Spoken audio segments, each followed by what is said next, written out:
வணக்கம் நட்பூக்களே. நிலா கிருஷி தமிழ் நாவல்ஸ் சேனலுக்கு உங்களை அன்புடன் வரவேற்கிறேன். கதை உங்களுக்கு பிடிச்சிருந்தா please like, share and subscribe. And உங்களுடைய கருத்துக்களை கண்டிப்பாக தெரிவியுங்க. சப்ஸ்கிரைப் பண்ணாதவங்க ப்ளீஸ் உடனே சப்ஸ்கிரைப் பண்ணுங்கள். அப்போ தான் என்னுடைய அடுத்தடுத்த கதைகளினுடைய இன்ஃபர்மேஷன் உடனுக்குடன் உங்களை வந்து சேரும். தோழியா என் காதலியா அத்தியாயம் 4. மறுநாள் வழக்கம் போல் அவள் தூங்க இவன் அவளை எழுப்ப போராட எப்படியோ இருவரும் அறக்க பறக்க கிளம்பி கல்லூரிக்கு சென்றனர். தியா அவளது வகுப்பறைக்கு சென்றுவிட அபிருத்ரனுக்கு வகுப்பு ஆரம்பிக்க நேரம் இருந்ததால் தனது நண்பர்களுடன் கேன்டீனுக்கு சென்றான். என்னடா மச்சான், நேத்து தியாவை காணோம்னு காலேஜே புரட்டி போட்டுக்கிட்டு இருந்த, இப்போ என்னடானா தியாவோட வந்து இறங்குற, அவளை எங்கே கண்டுபிடிச்ச? புகழ் வினவ. அந்த சித்தார்த் கூட பார்க்குக்கு போயிருந்தாள்டா. எரிச்சலுடன் வந்து விழுந்தன அவனது வார்த்தைகள். பார்க்குக்கா? உன்கிட்ட சொல்லாம எங்கேயும் போக மாட்டாளே. கேட்டா மெசேஜ் உனக்கு அனுப்பினேன்னு சொல்றா. நான் அதை கவனிக்கல. அந்த சித்தார்த் இவளை பார்க்குற பார்வையே சரியில்லை. நேற்று நான் போகும்போது இவள்கிட்ட ப்ரொபோஸ் பண்ணிக்கிட்டு நிற்கிறான். எனக்கு வந்த கோபத்துக்கு அவனை அடிக்காம வந்தது பெரிய விஷயம். கைமுஷ்டியை இறுக்கிய விதமே அவனது கோபத்தை பறைசாற்றியது. சித்தார்த்துக்கு தியாவுடைய பதில் என்ன? யோசனையாய் சரண் வினவ. என் அனுமதி இல்லாமல் அவள் அவனை காதலிக்க மாட்டாள். இதை கூறும்போது அவன் கண்களில் தெரிந்த கர்வத்தையும் உறுதியையும் கவனித்த நண்பர்கள் ஒருவரையொருவர் பார்த்து கொண்டனர். நான் கேட்கிறேன்னு தப்பா நினைச்சுக்காதே அபி, நீ தியாவை காதலிக்கிறையா? சரண் வினவ. என்னடா நீங்களும் மற்றவங்க மாதிரி இப்படி கேட்கிறீங்க? தியாவும் நானும் பிறந்ததிலிருந்து ஒன்னா வளர்ந்தவங்க. எங்களுக்குள்ள இருக்கிற உறவை நட்புன்னு கூட சொல்ல முடியாது. அது அதுக்கும் மேல. ஆனா நிச்சயமா அது காதல் இல்ல. அழுத்தத்துடன் உரைத்தவனின் பதில் நண்பர்களை குழம்பச் செய்தது. சரி, நீதான் காதலிக்கலையே, சித்தார்த் காதலிச்சா என்ன தப்பு? விடாமல் கேள்வி எழுப்பினான் சரண். அது எப்படிடா? ஏனோ அபிருத்ரனின் மனம் முரண்டியது. சித்தார்த்தும் நல்ல பையன்தான். உனக்கே தெரியும், அவங்க அப்பா சொசைட்டியில் பிரபலமான தொழிலதிபர்னு. எப்படியும் சித்தார்த்தும் படிப்பை முடிச்சுட்டு அவங்க குடும்ப தொழிலை கையில் எடுக்க போறான். உங்க குடும்பத்துக்கு அவங்க குடும்பம் எந்த விதத்திலேயும் சளைச்சதில்லையே. நண்பனின் மனதை புரிய வைக்க வேண்டும் என்ற பிடிவாதம் சரணின் முகத்தில் தெரிந்தது. அவன் நல்ல குடும்பத்து பையனா இருக்கலாம். அதுக்காக தியாவை காதலிக்க நான் எப்படி அனுமதிக்க முடியும்? நீ எதுக்காக அனுமதிக்கணும் அபி? காதல்ங்கிறது அவங்களுடைய தனிப்பட்ட சொந்த விஷயம். சித்தார்த்தை காதலிக்கலாமா வேண்டாமான்னு தியாதான் முடிவெடுக்கணும். அந்த முடிவை அவ என்கிட்ட கேட்டுத்தான் எடுக்கணும். அதுதான் ஏன்? ஏன்னா இது நாள் வரைக்கும் அவளுடைய முடிவுகளை நான் தான் எடுத்திருக்கிறேன். அவளுக்கு எது சரின்னு எனக்கு தெரியும். சரி, உன் வழிக்கே வர்றேன். இன்னும் எவ்வளவு காலம் அவளுக்கான முடிவுகளை நீ எடுப்ப? நாளைக்கே அவளுக்கு கல்யாணமாகி புருஷன் ஒருத்தன் வந்தா அவன் சொல்றதைத்தான் கேட்பா. அதே மாதிரி உனக்கும் பொண்டாட்டின்னு ஒருத்தி வருவா. சரணின் உறுதியான பேச்சில் திகைத்து போய் அமர்ந்திருந்தான் அபிருத்ரன். என்ன, தியாவுக்கு கல்யாணமா? அந்த நினைவே அவனுக்கு வேப்பங்காயாய் கசந்தது. எந்த ஒரு முடிவையும் அதிரடியாய் எடுத்து பழக்கப்பட்ட நண்பன் தியா விஷயத்தில் முடிவெடுக்க முடியாமல் திணறுவதை கண்ட நண்பர்களுக்கு பாவமாக இருந்தது. சரண் சொல்றதும் சரிதானே அபி. என்னைக்கா இருந்தாலும் தியா ஒருத்தனை கல்யாணம் பண்ணித்தானே ஆகணும். அது சித்தார்த்தா இருக்கிறதுல என்ன தப்பு? அவங்க வாழ்க்கையில நீ ஏன் தலையிடற? புகழும் தன் பங்கிற்கு அறிவுரையை வழங்கினான். நீங்க என்ன வேணும்னாலும் சொல்லுங்கடா. தியாவுடைய வாழ்க்கையில தலையிடாம என்னால இருக்க முடியாது. எங்களுக்குள்ள இருக்கிற நட்பு. அவன் பேசி கொண்டிருக்கும் போதே இடையில் வெடித்தான் புகழ். மண்ணாங்கட்டி, இன்னுமாடா புரியல உனக்கு? உனக்கு அவள் மேல இருக்கிறது நட்பு இல்லடா, காதல். காதல்ல மட்டும்தான் இந்த பொசசிவ், பொறாமை எல்லாம் வரும். அவளுடைய வாழ்க்கையை வேறொருத்தன் கையில் உன்னால ஒப்படைக்க முடியல. அதுக்கு என்ன காரணம்னு முதல்ல யோசி. அபிருத்ரனின் முகத்தில் குழப்பம் வந்தமர்ந்தது. அனைத்தும் ஒரு நொடிதான். மறுநிமிடமே தன்னை சுதாரித்தபடி நிமிர்ந்தவன் நண்பர்களை நோக்கி, என்னடா இவன் உளறிக்கிட்டு இருக்கிறான்? நான் தியாவை காதலிக்கிறேனா? லூசு, பெருசா பேச வந்துட்டான். நட்பு காதல்னு எங்களுக்குள்ள இருக்கிற உறவை பத்தி இவனுக்கு என்ன தெரியும்? கோபத்தில் முணுமுணுத்தவனை கண்ட நண்பர்களுக்கு அவனது நிலையை புரிய வைத்துவிட வேண்டும் என்ற வேகம் பிறந்தது. சரி, உங்களுக்குள்ள அப்படி என்ன உறவு இருக்குன்னு எங்ககிட்ட சொல்லு. அதுதான் சொன்னேனே, காதலுக்கும் மேல. அதுக்கு ஒரு பேர் இருக்குமல்ல, அது என்ன? நண்பர்கள் விடாமல் வாதாடினர். எங்களுடைய உறவுக்கு என்ன பேர் வைக்கிறது? தியா என்னுடைய ஃப்ரெண்ட், வெல்விஷர், என்னுடைய செல்ல தீனி மூட்டை, எனக்குன்னு வாய்ச்ச இம்சை, என்னுடைய பெஸ்ட் பார்ட்னர். ஏனோ இதை கூறும்போது அபிருத்ரனின் முகத்தில் மென்மை படர்ந்தது. பெஸ்ட் பார்ட்னர் மட்டும் இல்ல, உன்னுடைய லைஃப் பார்ட்னரும் அவதான். கதிர் உறுதியாக கூற அபிருத்ரன் மறுப்பாக தலையசைத்தான். இல்லடா, உங்களால எங்களுடைய உறவை புரிஞ்சுக்க முடியாது. இதுவரைக்கும் அவள் என்னை கேட்காம ஒரு ஹேண்ட்பேக் கூட வாங்கினது கிடையாது. நான் அவளுடைய ஐடியா கேட்காம ஒரு சட்டை கூட எடுத்ததில்ல.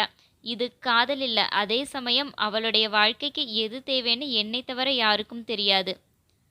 சரி, உன் வழிக்கே வர்றோம். சித்தார்த் தியாவை காதலிக்கிறான், இது உண்மை. அதே மாதிரி நாங்க பார்த்த வரைக்கும் தியாவுக்கும் சித்தார்த் மேல ஒரு எண்ணம் இருக்குது. அவனும் நல்ல பையன்தான். அவங்க காதலித்தால் உன்னுடைய பதில் என்ன? நண்பர்களின் கேள்விக்கு ஒரு நிமிடம் மௌனம் சாதித்தவன், அவனை காதலிக்கிறேன்னு தியா வந்து என்கிட்ட சொல்லட்டும், அப்போ பார்த்துக்கலாம். அசால்ட்டாக தோளை குலுக்கியபடி எழுந்து சென்று விட்டான். தியா, நீ இன்னும் கிளம்பலையா? இயல்பாக வினவியபடி அவளருகே அமர்ந்தான் சித்தார்த். ஹாய் சித்தார்த், வாங்க. அபிக்காக வெயிட் பண்ணிட்டு இருக்கேன். ஓ, நான் வேணும்னா உன்னை ட்ராப் பண்ணட்டுமா? இல்ல வேண்டாம், அபி வந்துடுவான். அப்புறம் என்னை காணோம்னு தேடிட்டு இருப்பான். மென்மையாக மறுத்தாள் ஆராதியா. சிறிது நேரம் இருவரிடமும் மௌனம் நிலவியது. தொண்டையை சிறுமியபடி சித்தார்த் தான் மௌனத்தை கலைத்தான். என்னுடைய கேள்விக்கு நீ இன்னும் பதில் சொல்லலையே தியா. யோசிக்க டைம் கேட்ட. இதோ அதோன்னு 2 வாரம் ஓடி போயிடுச்சு. தன்முகம் பார்த்து வினவியவனை நிமிர்ந்து பார்க்க முடியாமல் இனம் புரியாத வெட்கம் தடுக்க அவளது விழிகள் அலைப்பாய்ந்தன. அவளிடமிருந்து எந்த பதிலும் வரவில்லை. நிமிர்ந்து அவனை பார்க்க முயல்வதும் பிறகு விழிகளை தாழ்த்தி கொள்வதுமாக கண்ணாமூச்சி ஆடிக்கொண்டிருந்தாள். அவளது தடுமாற்றத்தை அவனும் கவனித்து கொண்டுதான் இருந்தான். அவனது உதட்டோரம் சிறு புன்னகை எட்டி பார்த்தது. இப்படி அமைதியா இருந்தால் என்ன அர்த்தம் தியா? மௌனம் சம்மதம்னு நான் எடுத்துக்கட்டுமா? மென்மையான புன்னகையுடன் இதமாய் அவன் வினவ, இல்ல, ஆனால் என்று தடுமாறினாள் அவள். என்னடா, எதுவா இருந்தாலும் தயங்காம சொல்லு. எனக்கு உங்களை பிடிச்சிருக்கு. ஆனால் அபிக்கிட்ட இன்னும் இதை பத்தி பேசல. அவன்கிட்ட பேசிட்டு உங்களுக்கு பதில் சொல்லட்டுமா? அவள் பேசிக்கொண்டே போக முதல் முறையாக சித்தார்த்திற்குள் அவள் மேல் கோபம் வந்தது. ஸ்டாப் இட் தியா. என்ன பேசுறோம்னு புரிஞ்சுதான் பேசுறியா? நான் உன்கிட்ட தான் என் காதலை சொன்னேன். இது பதில் சொல்ல வேண்டியது நீதான், அபி இல்ல. இருக்கலாம் சித்தார்த், ஆனா இதுவரைக்கும் நான் அவனை கேட்காம எந்த ஒரு முடிவும் எடுத்ததில்ல. அதிலும் இது என்னுடைய வாழ்க்கை சம்பந்தமான விஷயம். அதையே தான் நானும் சொல்றேன். இது உன்னுடைய வாழ்க்கை, உன்னுடைய லவ், நமக்கே நமக்கான பர்சனல். எனக்கு உன்னுடைய முடிவான பதில்தான் வேணும், அபியுடைய பதில் இல்ல. அபிக்கு தெரியாமல் என்னுடைய வாழ்க்கையில ஒரு பர்சனலும் இதுவரைக்கும் இருந்ததில்ல, இனியும் இருக்க போறதில்ல. அபியுடைய முடிவுதான் என்னுடைய முடிவு. எங்கு சுற்றினாலும் அவள் அபிருத்ரனிடமே வந்து நிற்க அவனுக்கு எரிச்சலாக இருந்தது. உதட்டை குவித்து பெருமூச்சு விட்டவன், ஓகே, நான் உன்னுடைய நட்புக்கு மதிப்பு கொடுக்கிறேன். அதே மாதிரி நீ என்னுடைய காதலுக்கும் மரியாதை கொடுப்பாய்ன்னு நம்புறேன். உன்னுடைய பதிலுக்காக நாளைக்கு இதே இடத்துல வெயிட் பண்ணுவேன். பாய். கூறியபடி அவன் எழுந்து செல்லவும் அபி வரவும் சரியாக இருந்தது. கிளம்பலாமா தியா? தன்னருகே பைக்கை கொண்டு வந்து நிறுத்தியவனை அவளெங்கே கவனித்தாள். அவளது எண்ணம் முழுவதும் சித்தார்த் மேலேயே இருந்தது. உன் நட்புக்கு நான் மதிப்பு கொடுக்கிறேன். அவன் சொன்ன வார்த்தை அவளது மனதை இதமாய் வருடி சென்றது. இவ ஏன் ஒரு மார்க்கமா இருக்கிறா? அவளை ஒரு மாதிரி பார்த்தவன் தியா என்றழைக்க, அவளிடம் பதிலில்லை. தியா, ஏய் தீனி மூட்டை! அவன் குரலை உயர்த்தவும் தான் அவளுக்கு விழிப்பே வந்தது. என்ன அபி? நான் கூப்பிட்டுக்கிட்டே இருக்கிறேன், நீ பாட்டுக்கு கண்ணை முழிச்சிட்டு தூங்கிட்டு இருக்க. என்னடி ஆச்சு? ஒன்றுமில்லடா, வா போகலாம்.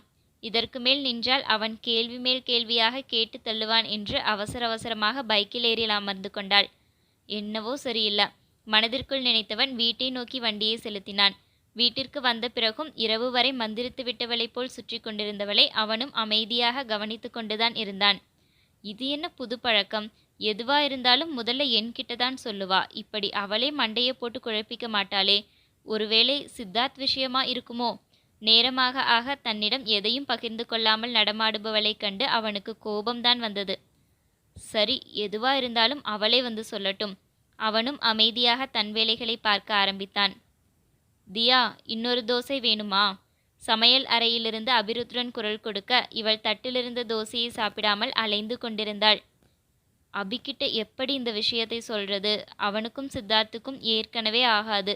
அவளுக்கு அவள் கவலை. தியா, அவன் அழுத்தி அழைக்கவும் தன்னுணர்வுக்கு மீண்டவள், என்ன அபி என்றபடி அவன் முகம் பார்த்தாள். இன்னொரு தோசை வேணுமா? இல்ல போதும், நீ உட்கார், உனக்கு நான் தோசை சுடுறேன். தட்டை எடுத்து சிங்கில் போட்டவள் கை கழுவியபடி அவன் அருகில் விரைய, நான் சாப்பிட்டுட்டேன், நீ கிச்சனை க்ளீன் பண்ணிட்டு தூங்க போ.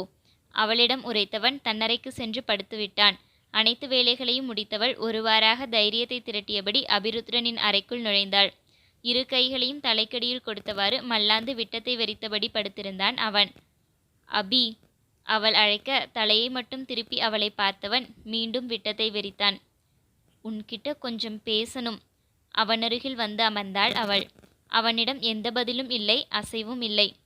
நீ நம்ம சித்தார்த்தை பத்தி என்ன நினைக்கிற?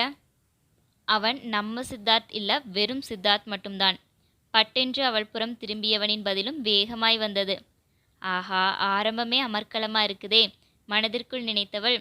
சரி, அவரை பத்தி என்ன நினைக்கிற? மீண்டும் வினவினாள். அவரா? அவன் பார்வை கூர்மையாய் அவள் மேல் படிந்தது. ஐயோ, மானசீகமாய் தலையில் கை வைத்து கொண்டாள் அவள்.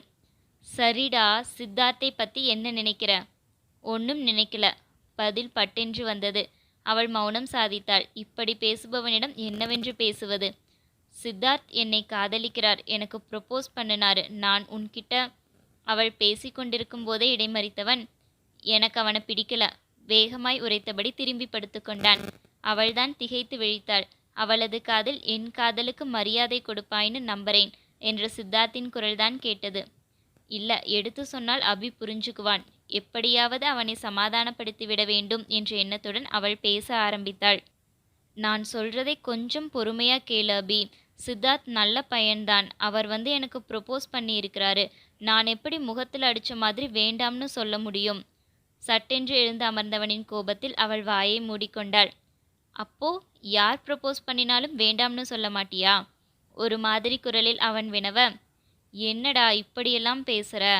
பாவமாக விழித்தாள் அவள். முதல் முறையா நான் பிடிக்கலேன்னு சொன்னதுக்கு பிறகும் நீ என்கிட்ட ஆர்கியூ பண்றதியா? இதுவரைக்கும் நீ இப்படி பண்ணினதில்லையேடி. நான் பிடிக்கல, வேண்டாம்னு சொன்னால் நீ அதுக்கு மேல் அந்த விஷயத்தை திரும்பி கூட பார்க்க மாட்ட. அவன் கூறுவதும் உண்மைதான்.